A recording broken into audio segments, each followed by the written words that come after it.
Alors, on est dans une thématique de retour à la source au niveau estival. Retour à la source, c'est pas juste retourner dans le baptiste de Oasis ici, mais c'est vraiment un retour à la source aussi spirituelle dans lequel on est. Et souvent, là, l'été est synonyme de moment de relâchement, de relax, on profite.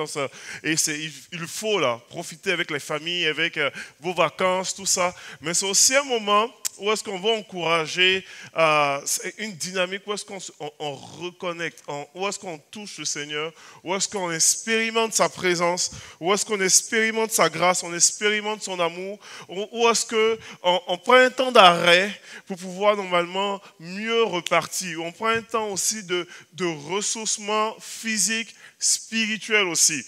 Et mon message ce matin est dans cette thématique-là de retour à la source. Et le titre est un titre assez spécial. Le titre s'intitule « Lève-toi, mange ». Pas que j'ai faim, mais lève-toi, mange. Et vous allez comprendre pourquoi est-ce que je dis ça. J'ai déjà eu à prêcher ici, en fait, lève-toi, tue et mange. Mais là, je prêche, lève-toi et mange. Et vous allez comprendre, lorsqu'on va tourner dans les Écritures, on va prendre le livre de roi, de un roi, et on est dans un contexte historique particulier.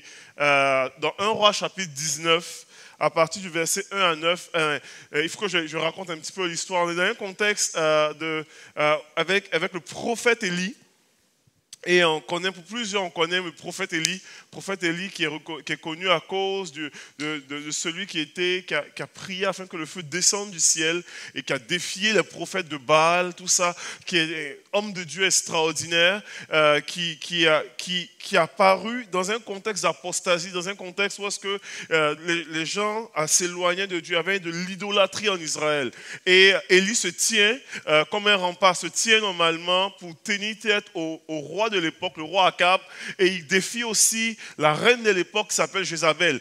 Et alors qu'il défie ces deux personnages-là, il déclare qu'il n'y aura point de pluie en Israël, sinon qu'à sa parole. Et pendant 3 ans et demi, il n'y a pas de goutte de pluie qui tombe. Il fait chaud, pas de goutte de pluie, un peu comme cette semaine canicule, mais pas de pluie. Et finalement, Élie défie les prophètes de Baal. Baal qui était une idolâtrie, c'était vraiment une idole que Israël pratiquait. C'était le dieu des saisons. Donc c'était vraiment littéralement confronté à la fonction de ce Dieu-là. Et finalement, il défie les prophètes qui se disent prophètes de Baal. Et sur une montagne qui s'appelle Carmel. Et il dit, le Dieu qui répondra par le feu sera le vrai Dieu. Et la Bible mentionne que Élie, à ce moment-là, va expérimenter une immense victoire. Parce que les prophètes de Baal vont invoquer leur Dieu. Ils vont invoquer du matin jusqu'à midi pendant 6 heures de temps. Ils invoquent leur Dieu, ils prient, ils crient, ils se scarifient, ils se donnent des blessures. Il n'y a rien qui arrive. Et puis là, Élie vient. Il se tient avec son sacrifice et il invoque le Dieu des cieux et Dieu répond par le feu immédiatement. Puis le feu tombe, puis tout le peuple capote et ils disent c'est l'Éternel qui est Dieu, c'est vraiment l'Éternel qui est Dieu.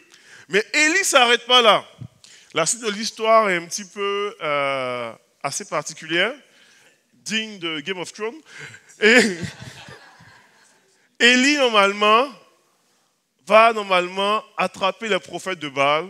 On parle de 400 prophètes de Baal et de 450 prophètes d'Astarté. Donc on parle de 850 personnes que Élie va faire descendre et va égorger. Il va les égorger littéralement. Donc il tue 850 personnes. C'est pas, souvent on n'aime pas ce genre d'histoire dans la Bible là, parce que c'est quand même assez intense, là, heavy metal. Mais c'est ce qui s'est passé.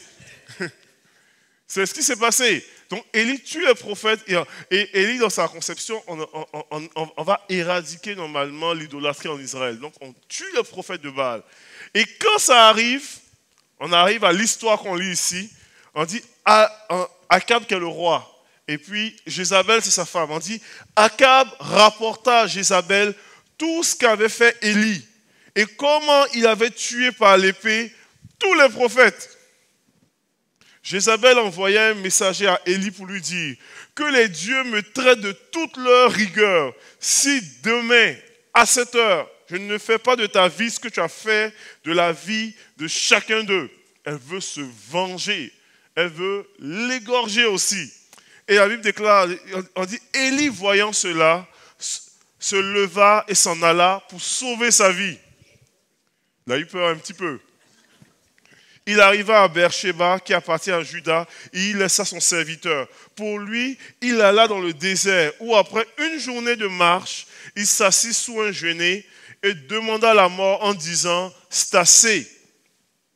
Maintenant, Éternel, prends mon âme, car je ne suis pas meilleur que mes pères. » Il se coucha et s'endormit sous le genêt, et voici un ange le toucha et lui dit, « Lève-toi, mange. » Il regarda, il y avait à son chevet un gâteau cuit sur des pierres chauffées et une cruche d'eau.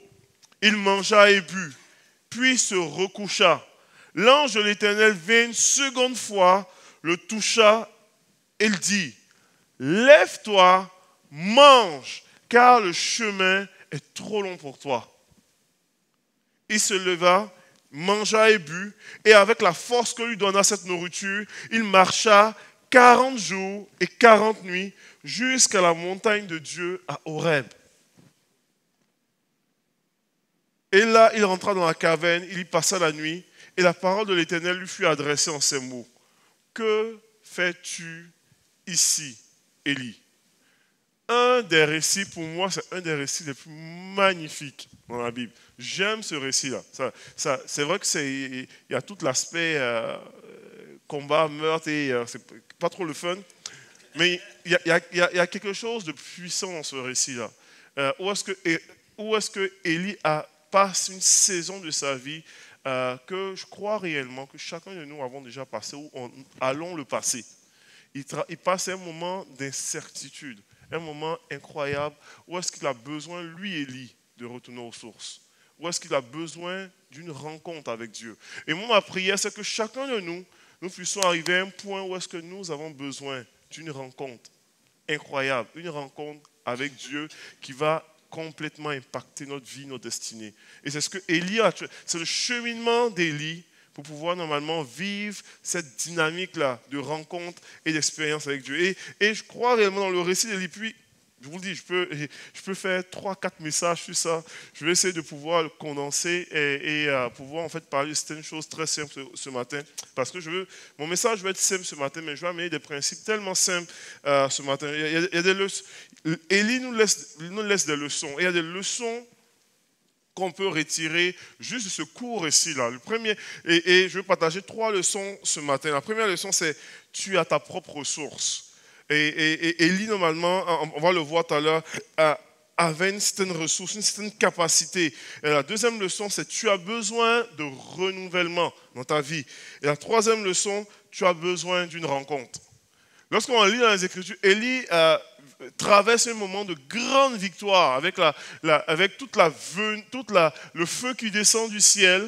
Puis le récit est incroyable. Le feu descend du ciel. Il n'a pas plu pendant 3 ans et demi en Israël.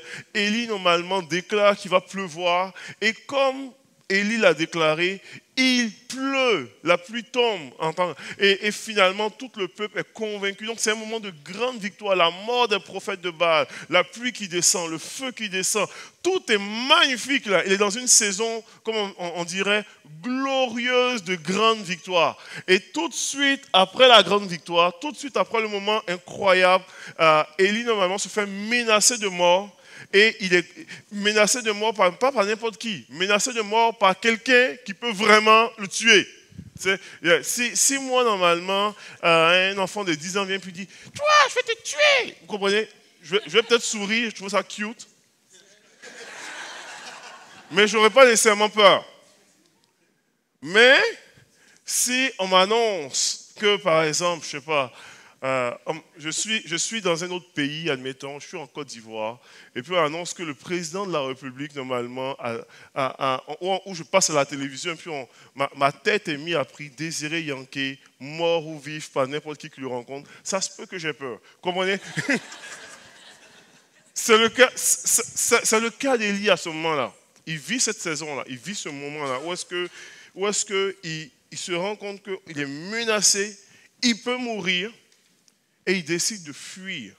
Et quand on déclare que tu as ta propre ressource, on lit dans les Écritures, on dit, Élie, voyant cela, s'en alla pour sauver sa vie. Il s'en alla, il fuit, il décide de fuir. Et il arriva à Beersheba, qui appartient à Juda, et il laissa son serviteur. Pour lui, il alla dans le désert. Élie avait un but, il voulait aller rencontrer Dieu. Il dit non, il faut que j'aille chercher Dieu, il faut que Dieu me parle là, c'est terrible. Puis là, il décide d'entreprendre un voyage. Et dans son voyage, il part dans le désert. Il part dans le désert, et puis avec le but d'aller jusqu'à Horeb. Vous savez, Horeb, la montagne d'Horeb, et Élie, vous comprenez, il quitte le Carmel, car le feu est descendu du ciel sur le mont Carmel, et il décide d'aller à Horeb. Horeb, pour Élie, était un lieu de rencontre. Parce qu'il y a quelques centaines d'années auparavant, Dieu s'était manifesté à Moïse, à Horeb. Lorsqu'on parle de la montagne où est-ce que Moïse est allé 40 jours sous la montagne de Dieu pour recevoir les 10 commandements, c'était à Horeb. Vous comprenez? C'est là où est-ce que, donc, pour lui, il a un désir, il veut aller rencontrer Dieu. Puis là, il décide de pouvoir aller. Puis, pour aller à Horeb, de Carmel à Horeb, puis pour être déjà allé en Israël, on parle de 540 kilomètres dans le désert. Comprenez? C'est longtemps ça là. Quand l'ange dit le chemin est trop long pour toi, c'est vrai que c'est trop long. Quand il n'y a pas nécessairement d'ombre à 45 degrés, on a vécu un peu de canicule cette semaine là, à 45 degrés à l'ombre, ça se peut que 540 km, si tu veux le faire avec tes propres forces là, tu vas mourir avant d'arriver. Comprenez? Et c'est ça en fait que Élie, il commence là. Il commence avec sa propre ressource, il commence avec ses propres capacités, et après une journée seulement de marche, il est plus capable. Il est juste plus capable. Il est fatigué, il est vidé, il est brûlé. Et on dit il alla dans le désert où après une journée de marche, il s'assit sur un genêt et demanda la mort en disant, c'est assez. Si je dois faire normalement 540 km comme cela, c'est assez. Je n'arriverai pas. Et des fois, normalement, Dieu nous a donné une certaine capacité. Une certaine capacité, certaines ressources, elle est limitée par exemple. Et il y a une des grandes leçons dans la vie d'Élie qu'on peut retirer aujourd'hui, c'est que nous avons une ressource, il y a des choses qu'on est capable de faire normalement presque sans l'aide de Dieu, mais elle est limitée. On va vite arriver au bout de nous-mêmes. Et des fois, nous sommes conduits dans les choses comme ça, et puis on arrive au bout de nous-mêmes. Élie est arrivé au bout de lui-même après une journée. Dans la Bible, il y a plusieurs personnes qui ont essayé des choses avec leur propre force. Et ils sont allés vite au bout d'eux-mêmes. Et lorsqu'on lit normalement l'histoire de Moïse, alors que Moïse, on présente l'image de Moïse qui s'est rendu compte que son peuple était maltraité. La Bible déclare dans Hébreu, et puis dans tout le dialogue sur la foi, que Moïse eut à cœur, vu que normalement son peuple était maltraité, et puis il voulait faire de quoi? Dans Actes chapitre 7 aussi, Étienne parle de ça, puis il voulait faire de quoi pour son peuple, et il a vu un Égyptien qui maltraitait un Hébreu, et puis il a regardé autour, il a vu qu'il y avait personne qui le remarquait, il a tué, et il pensait qu'en agissant ainsi, ses frères se rendraient compte que Dieu le destinait à être un libérateur, mais il ne comprit pas. Moïse, dans ses propres ressources et dans ses propres capacités d'essai, d'effort, a réussi à tuer un Égyptien. Comprenez-vous un petit peu? Dans tout ce qu'il a voulu essayer, il a réussi à tuer un Égyptien. Et Élie, dans toutes ses capacités d'effort, a réussi à marcher une journée de marche. Comprenez? Samson, dans tous ses efforts, alors que la Bible déclare qu'on avait coupé ses cheveux, la force, l'Esprit de Dieu l'avait quitté, tout ça, dans tous ses efforts et capacités, a réussi à tourner une meule. Comprenez-vous un petit peu?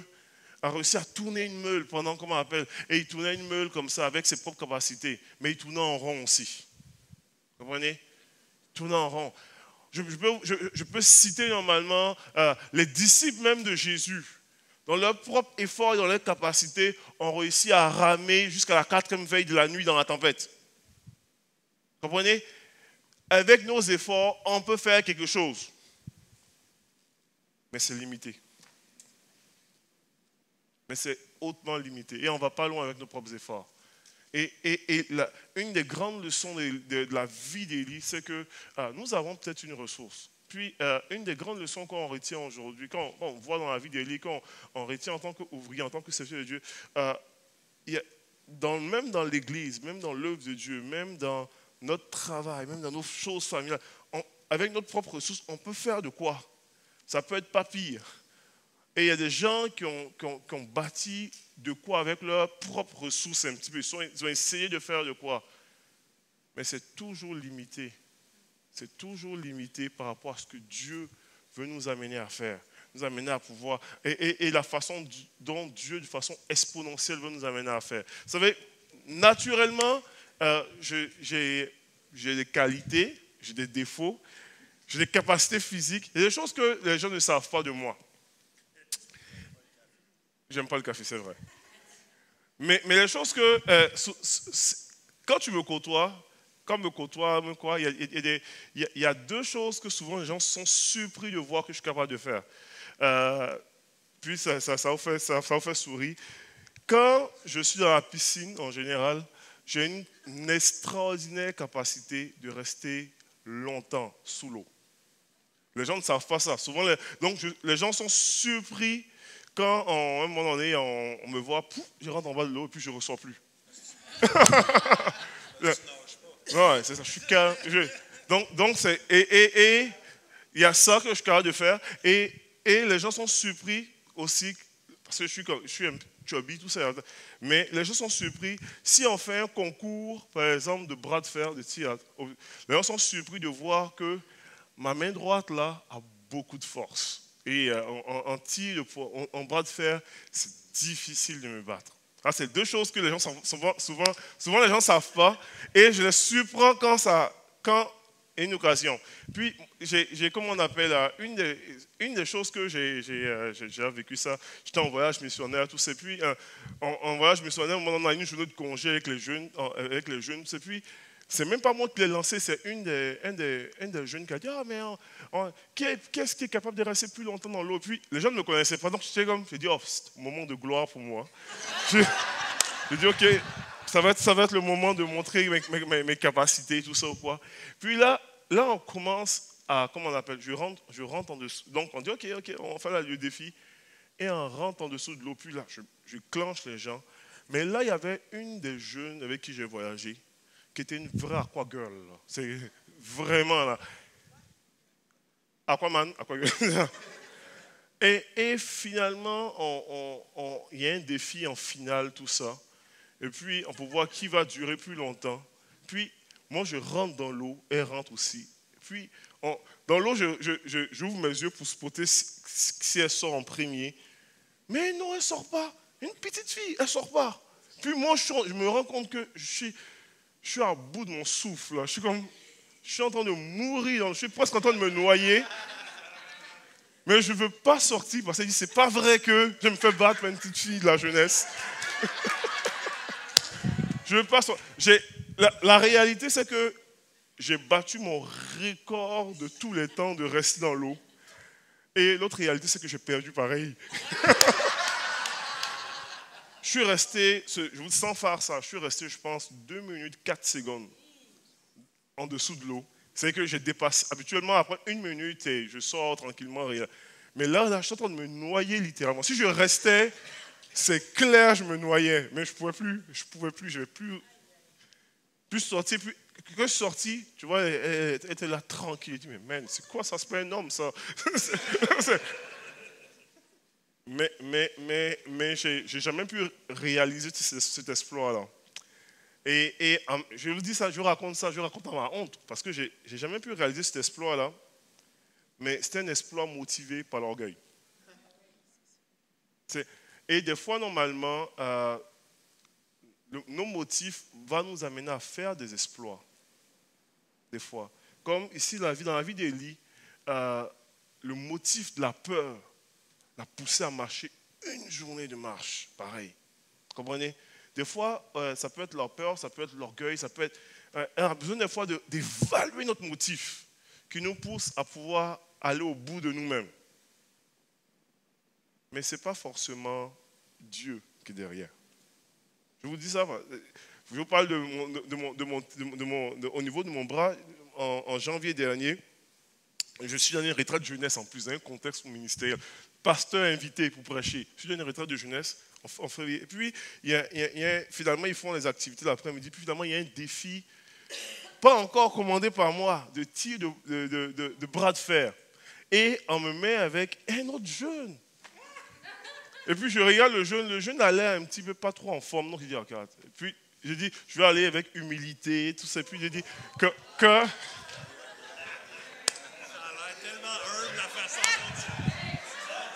dont je dis avec humilité.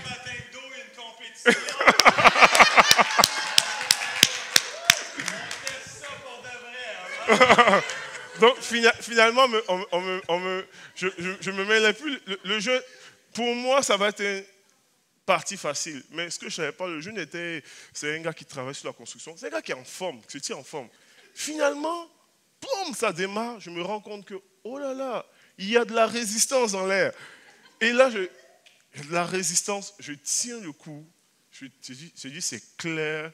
Puis je ne savais pas qu'il était sur la construction. Si je savais ce qu'il faisait, probablement, j'aurais lâché prise. Mais comme je le voyais dans sa shape pas mal plus petit que moi, j'ai dit, c'est pas vrai que je me ferais planter là. J'ai dit, c'est sûr, là, je vais mourir en essayant, mais je vais le faire. Donc, je tiens le coup. Ma femme se souvient. Je tiens le coup. Puis ça crie, tout le monde m'encourage, tout ça ou quoi. Finalement, je gagne. Je le plante. Et puis là, tout le monde crie, waouh, t'es donc bien fort. Finalement, après, je sais que c'est le plus fort du coin, mais je ne savais même pas que c'est le plus fort du coin. Donc, on dit, t'es donc bien fort de ça. Et puis, moi, après ça, j'oublie, là, je ne me souviens plus. Sauf que je commence à avoir des douleurs à mon épaule droite. Je commence à avoir des douleurs. Puis, on me dit, finalement, j'ai dit, j'ai vraiment mal, j'ai du mal à lever. J'ai vraiment des douleurs. Et puis, tellement que je vais voir mon médecin de famille, presque des médicaments, ça ne passe pas. On m'amène passer un IRM pour réaliser que j'ai une déchirure du tendon à 75%.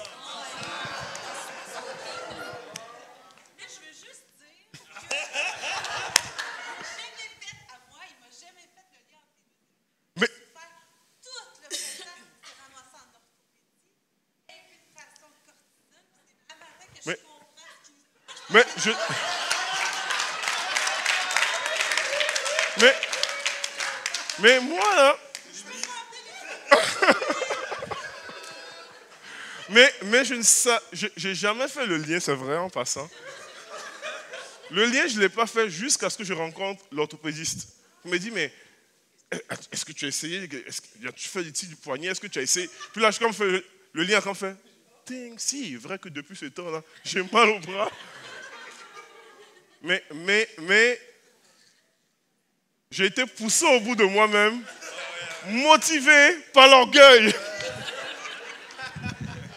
Motivé par l'orgueil. Qu'est-ce qui nous pousse au bout de nous-mêmes?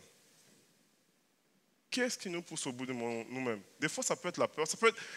On peut être poussé au bout de nous-mêmes, motivé par des choses extraordinaires. Et puis, gloire à Dieu.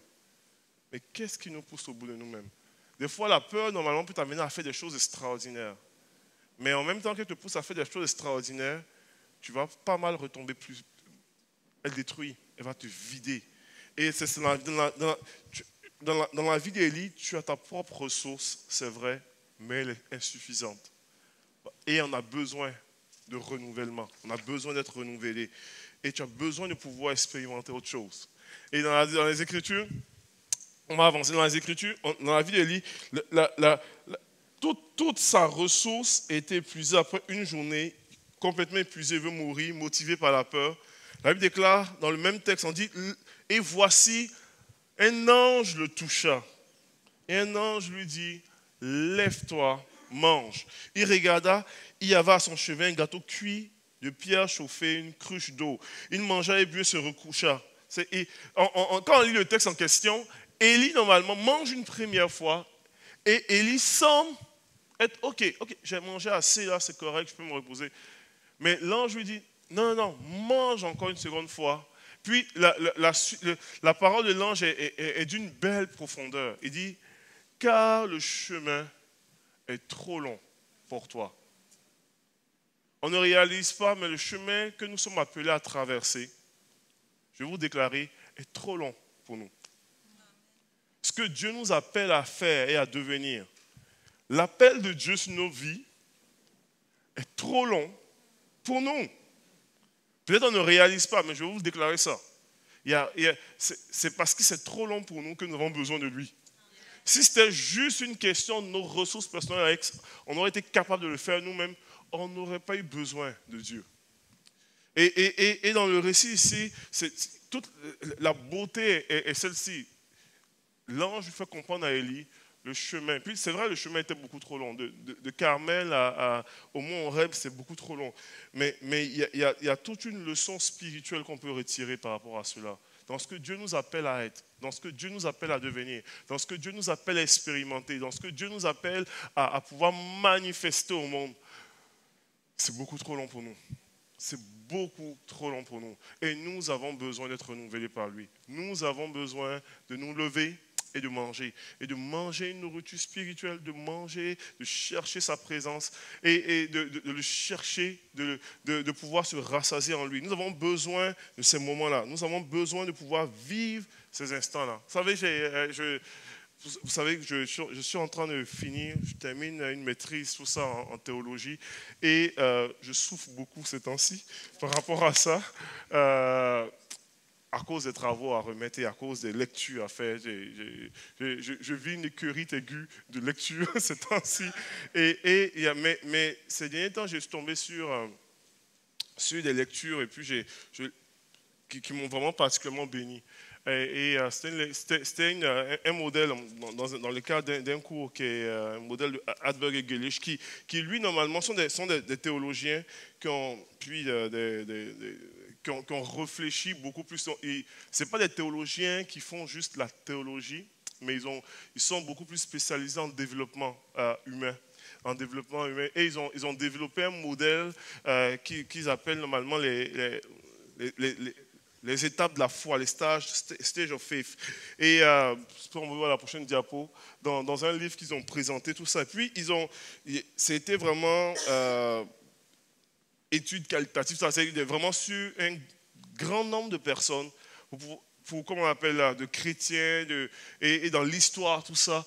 Et ils sont arrivés à un point où est-ce qu'ils ont observé des choses qui revenaient constamment au niveau de l'évolution de vie des gens dans la vie chrétienne. Et une des choses qu'ils ont remarqué, ils disent, dans la première étape, on est vraiment dans une étape de vie changée, de tout ça, où est-ce que, comment on appelle, on voit Dieu agir, tout ça, où est-ce que les gens prennent conscience de Dieu dans leur vie. Et dans la deuxième étape, il dit il y a une étape un peu d'apprentissage, de disciple-là. Ils expliquent que dans cette étape-là, le croyant normalement reçoit, etc. Mais dans la troisième étape, le croyant commence à donner, il commence à s'investir, il commence à vivre ce qu'on appelle une vie productive. Donc une vie presque de victoire, tout ça. Puis où est-ce qu'il sert dans l'église, où est-ce qu'on le voit et puis on dit, mais selon nos critères à nous, c'est un chrétien mature et accompli. Donc c'est merveilleux. Ils disent, waouh, c'est tout ça. Et ils expliquent dans leurs études qu'ils ont fait avec le modèle, ils disent presque tout le monde, à un moment donné, dans ce qu'ils ont étudié, eux tous, ils sont arrivés à une quatrième étape qu'ils ne comprenaient pas pourquoi ça arrivait, mais ça arrivait, qu'on appelle the wall experience, l'expérience du mur. Où est-ce que le croyant mature, chrétien, quand on voit et puis on regarde comme un modèle, arrive à une étape où il frappe un mur. Ou est-ce que la personne remet en question toute, frustrée, ne comprend pas. Et puis la personne même se dit, mais c'est-tu ça, juste ça la vie chrétienne? C'est-tu juste ça, la foi? Est-ce qu'il y a plus? Et il n'y a pas juste lui, hein, James Fowler, il y a plusieurs personnes qui ont des chercheurs qui ont toutes observé ces mêmes choses-là. Ils ne savent pas pourquoi est-ce que ça arrive, mais ça arrive. Ils disent, l'étape, il parle du mur. Il dit, où est-ce qu'il y a? Le gars, il frappe le mur et il remet tout en question. Puis ils disent, les gens remettent des fois le mariage en question. C'est comme un peu une crise. Dans l'univers psychologique ou social, on dit, c'est la crise de la quarantaine ou la crise ou quoi. Mais dans le monde chrétien aussi, dans l'expérience de foi, il y a cette zone-là de crise où est-ce que le gars, il frappe l'expérience du mur. Où est-ce qu'il se questionne comme cela. Et il remet plein de choses en question. Et puis, il commence, ce qu'il appelle l'étape 4, il commence à faire normalement un voyage intérieur dans lui-même. Où est-ce qu'il se pose la question pour dire, mais pourquoi est-ce que je fais ce que je fais? Quoi est-ce que je crois réellement? Il y a toute une période comme ça où est-ce qu'il y a un réajustement. Puis, à l'Université de Montréal, ils sont beaucoup plus spécialisés en praxéologie. Praxéologie, vous savez, c'est quoi? C'est l'étude de ta pratique de foi. Pourquoi fais-tu ce que tu fais? Pourquoi est-ce que tu adores comme ça? Mais ils sont tous conscients qu'à un moment donné, le croyant vit l'expérience du mur. Comme un peu Élie qui a vécu un moment de mur, comme un peu plusieurs hommes, des héros de la foi qui vivent cette période-là, l'expérience du mur. Où est-ce qu'il y a une remise en question des choses? Pourtant, tu es supposé être mature. Et tu as le voyage intérieur, où est-ce qu'on parle de The Journey Inward, c'est où est-ce qu'il y a l'expérience intérieure. Et puis après ça, il y a ce voyage, où est-ce que, il dit dans la 5e étape, il y a ce qu'on appelle normalement, toujours le cheminement extérieur, mais qui vient de l'intérieur, qui vient du changement intérieur qui se manifeste. Puis il dit, à la fin, normalement, la personne, normalement, est transformée par l'amour. Il dit, est complètement transformée par l'amour. Et puis, il commence normalement à agir, mais dans ses actions, tout est vraiment motivé, transformé par l'amour. Et c'est un modèle, il y en a plusieurs modèles, mais dans les différents modèles que tu as présentés, tout ça quoi, 10 ou différents noms, il y a toujours cette même expérience du mur. Où est-ce que la personne s'arrête et puis dit, oh, j'ai besoin de renouvellement, j'ai besoin d'une rencontre, j'ai besoin de m'arrêter pour réfléchir, j'ai besoin de pouvoir saisir, pour pouvoir... Et des fois, je vais peut-être un peu de malheur, mais je veux qu'on soit juste conscient pour dire, ok, Seigneur, lorsque des moments comme cela arrivent, nous allons faire les bonnes choses. Nous allons pouvoir nous arrêter pour aller vers la prochaine étape qui est la rencontre. Pour moi, la rencontre qui transforme, qui change tout. La rencontre de Dieu. Et c'est ce que Élie avait compris. Élie avait cette vision de dire, ok, il faut que j'aille à Horeb. Puis je vais terminer avec ça. Et il dit, j'ai besoin de renouvellement. Et je vous le dis, j'ai besoin de renouvellement pour aller faire la rencontre. Ce qui est beau dans l'histoire d'Élie, qui est différent de ce que nous on vit ici en tant que croyants, ça va jusque-là? Je veux pas trop... Vous êtes avec moi là? Ok. Ce qui est beau dans l'histoire d'Élie, qui est différent du croyant, souvent on s'arrête pour être renouvelé dans le but de faire. Comprenez? On dit, ok, il faut s'arrêter pour pouvoir mieux courir. Tu sais? Élie s'est arrêté, l'ange l'a nourri pour qu'il aille, pas pour qu'il retourne à Carmel pour aller faire d'autres œuvres, là, mais pour qu'il aille rencontrer Dieu. C'est ça la différence. Et c'est une des principales, je vous partage des choses de cœur ce matin. Là. Ça, vraiment, là, ce n'est pas une prédication comme les autres, là, mais je vous partage mon cœur ce matin. Une des grandes erreurs, je peux être honnête avec vous, on peut normalement, en tant que croyant, constamment avoir des moments comme ça de renouvellement. On dit qu'on veut encore mieux courir, on veut encore courir plus vite, on veut encore faire plus de choses, on veut encore faire, puis on veut encore, c'est merveilleux. Il y aura des saisons comme cela où est-ce que de renouvellement. Puis c'est bien. J'ai rien contre le moment de renouvellement où est-ce qu'on est nourri et puis on dit, bon, là, on va faire plus de projets encore pour avancer. Mais il y a des moments où est-ce qu'il y a un appel de Dieu, où est-ce que Dieu veut te renouveler, mais encore plus, il veut te rencontrer. Il veut te rencontrer. Donc il dit, écoute là, je te renouvelle là, mais ce n'est pas pour aller courir encore dans le champ missionnaire. Je te renouvelle là, mais viens me voir. Je veux te rencontrer. Et j'ai besoin de parler avec toi pour te dire, qu'est-ce que tu fais ici? Et c'est vraiment ça là, je vous le dis là, de tout mon cœur. Et la Bible déclare, Élie marcha, le chemin d'Élie, le cheminement d'Élie, ce n'était pas pour aller faire plus d'œuvres. Le cheminement d'Élie était pour une rencontre avec Dieu. Et la Bible déclare que Élie marcha 40 jours et 40 nuits. Et on s'entend là, c'est humainement impossible. Si Dieu ne te touche pas, Dieu ne te renouvelle pas. Et la Bible est claire, la Bible dit, avec la force que la nourriture lui a prodiguée, il marcha 40 jours et 40 nuits. S'il n'avait pas eu cette nourriture-là, il n'aurait pas eu la force nécessaire. Donc il avait besoin de cette nourriture-là pour pouvoir marcher comme cela. Et la Bible déclare qu'il arrive au mont Horeb finalement. On dit, il entra dans la caverne, il y passa la nuit, et enfin, on dit, et voici, la parole de l'Éternel lui fut adressée. C'était le but, ça, la rencontre. La parole de l'Éternel lui fut adressée en ces mots. Que fais-tu ici, Élie? Je vous le dis, c'est un autre message, ça. C'est un autre message, parce que la suite du récit est extraordinaire. Mais cette question-là a transformé le ministère d'Élie, complètement, a transformé la vie d'Élie. Les gens pensent que mais Élie, elle a fait son ministère, et puis elle a fait sa vie.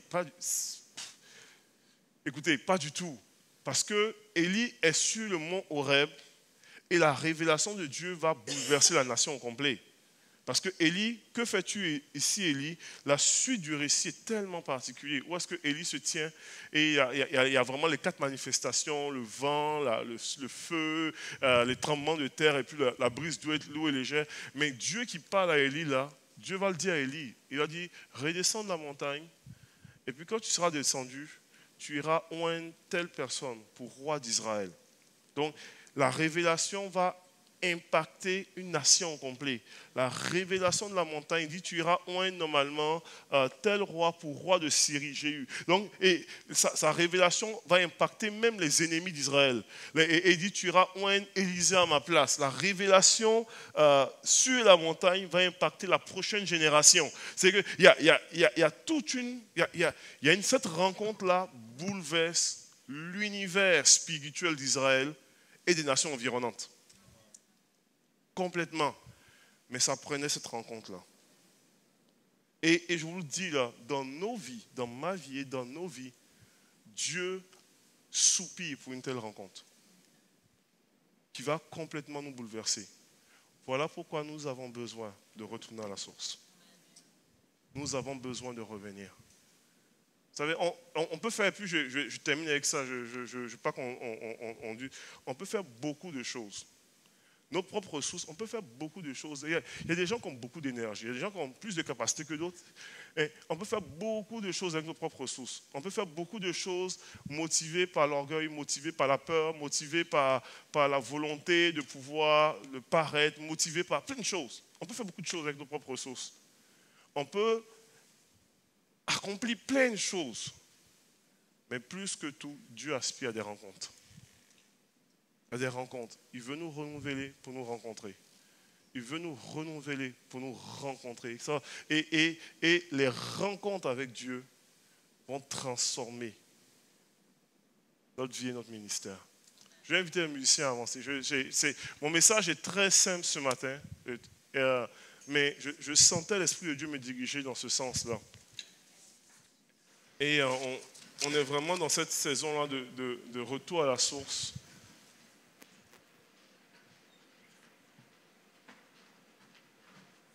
Et c'est une opportunité pour nous, c'est une occasion pour nous de pouvoir avoir ces moments-là d'arrêt. Les moments-là où est-ce que tu regardes ta vie. Puis, je vous ai montré tout à l'heure toutes les étapes de foi, tout ça. Tu regardes ta vie. Où est-ce que tu tu peux faire même une forme de bilan de ta vie pour dire, Seigneur, je suis peut-être dans une saison où est-ce que je vis une vie productive extraordinaire. Gloire à Dieu si tu es.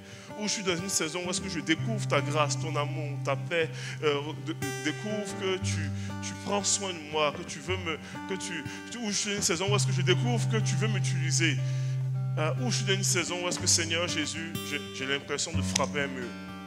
J'ai l'impression d'être dans une saison où est-ce que je suis dans l'expérience du mur. Et j'ai besoin d'une rencontre. Vous connaissez mieux que moi. Je peux parler pour ma vie. Je ne peux pas parler pour la vôtre. Dieu, lui, il vous voit et vous connaît. Il sait exactement dans la saison où est-ce que vous êtes présentement. Il sait exactement là où est-ce que vous êtes présentement. Peut-être jusqu'ici, vous avez été capable d'accomplir des choses énormes avec vos propres ressources.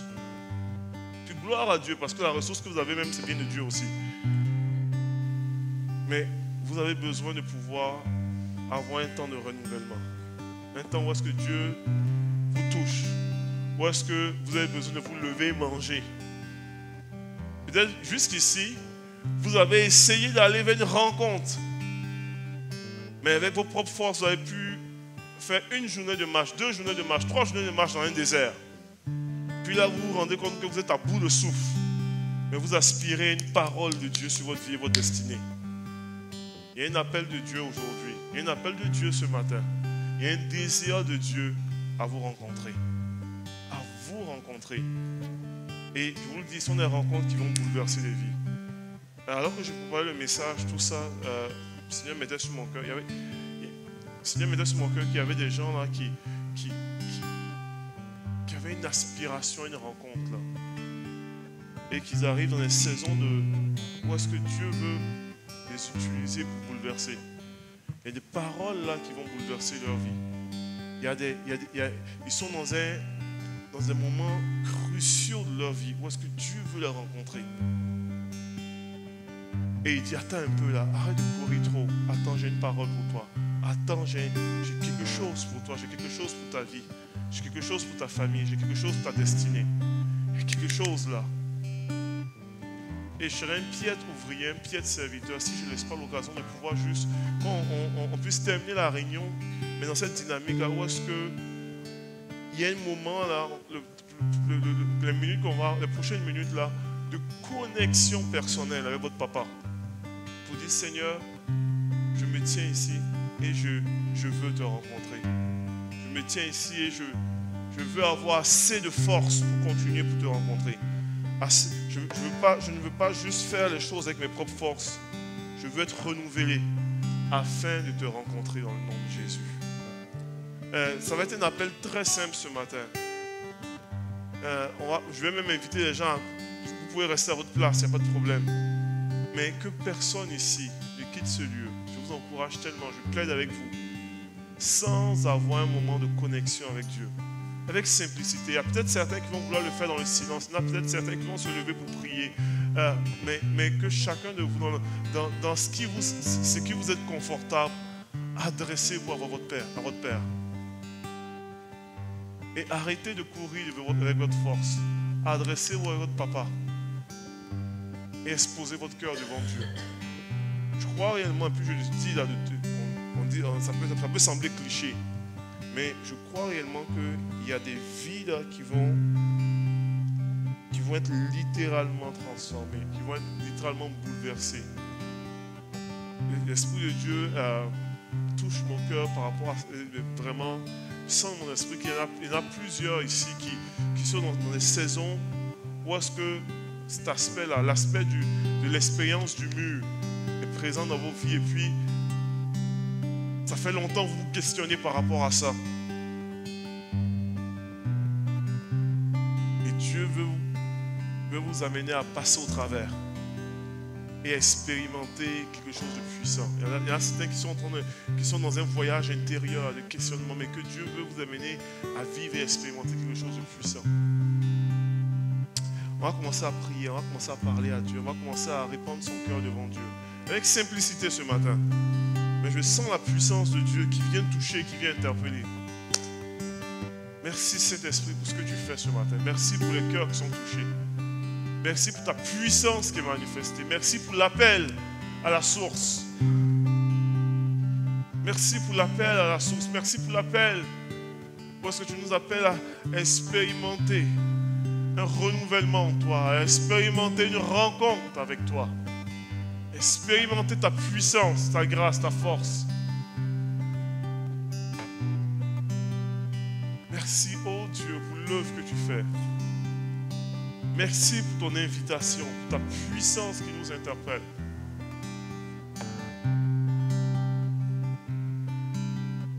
Merci pour ta puissance qui nous interpelle.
t'aime.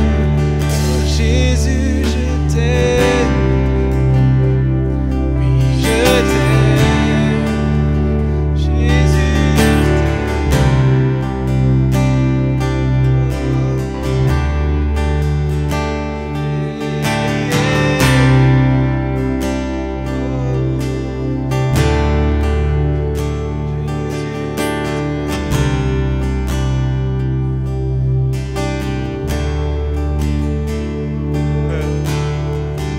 Papa, nous sommes devant toi ce matin, Seigneur Dieu, avec simplicité. Nos cœurs sont devant toi. Seigneur, tu vois la vie de chaque personne, de chaque fils, de chaque fille. Nous venons avec simplicité devant toi, Père. En reconnaissant, Seigneur, la limite de nos ressources, de nos capacités. En reconnaissant notre besoin d'être renouvelé par toi, par ta force, par ta nourriture spirituelle, par ton breuvage spirituel. En reconnaissant, Seigneur Dieu, notre besoin de te rencontrer. Père, je prie, Père éternel, qu'un cheminement, qu'un voyage débute dans la vie de chaque personne. Dans le nom de Jésus. Où est-ce que, Seigneur Dieu, tu nous amènes, Père éternel, à une rencontre, mais une rencontre qui transformera tout. Une rencontre qui changera tout. Une rencontre qui impactera nos vies. Seigneur, je veux prier pour toute personne ici qui traverse même, Seigneur, cette saison d'expérience de mur, Seigneur Dieu. D'expérience de où est-ce qu'il s'arrête et il se questionne, Seigneur. Viens toucher, viens visiter, viens rencontrer, viens manifester ta puissance, ta grâce. Dans le nom de Jésus. Dans le nom de Jésus. Et qu'on devienne, Seigneur Dieu, des enfants accomplis. Des enfants téléos, c'est-à-dire des enfants accomplis qui vivons et qui marchons dans la destinée de Dieu sur leur vie au nom de Jésus. Merci pour ta présence. Merci pour ta grâce. Merci pour ton amour qui tu manifestes, Seigneur. Merci d'être celui-là qui relève, qui soutient et qui nous invite à une rencontre personnelle. Sois élevé et glorifié. Et qu'ensemble, comme une église, on répond un grand et fort. Amen. Alléluia. Amen. Soyez bénis. Soyez bénis. Le Seigneur fait une œuvre extraordinaire. Et il nous conduit à un retour à la source. Et on va vivre des saisons là extraordinaires et glorieuses avec lui.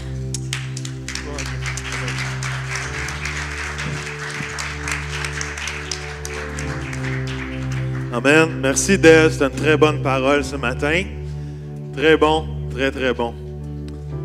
Le retour aux sources commence fort, ça commence fort. Yes, le mur, je ne suis pas un théologien, mais ce mur existe. Ça c'est sûr. Amen, soyez bénis, bonne semaine. Et on se voit la semaine prochaine. C'est moi qui vais apporter la parole. Et dans 2 semaines, baptême d'eau, barbecue, blé d'Inde, salade. N'oubliez pas, compétition de salade. On veut les meilleurs. Hein? Pas besoin de donner votre nom. Je fais confiance que vous allez m'emmener une salade. On a déjà la salade de fruits, brocoli, fraises, céleri, whatever. Right. Macaroni, c'est bon aussi, hein? Hein? Ah, l'inscription pour être bénévole au projet Retour à l'école. Allez voir Annie, Stéphanie, Caroline. Et bon dimanche, à bientôt. On vous aime. Bye bye.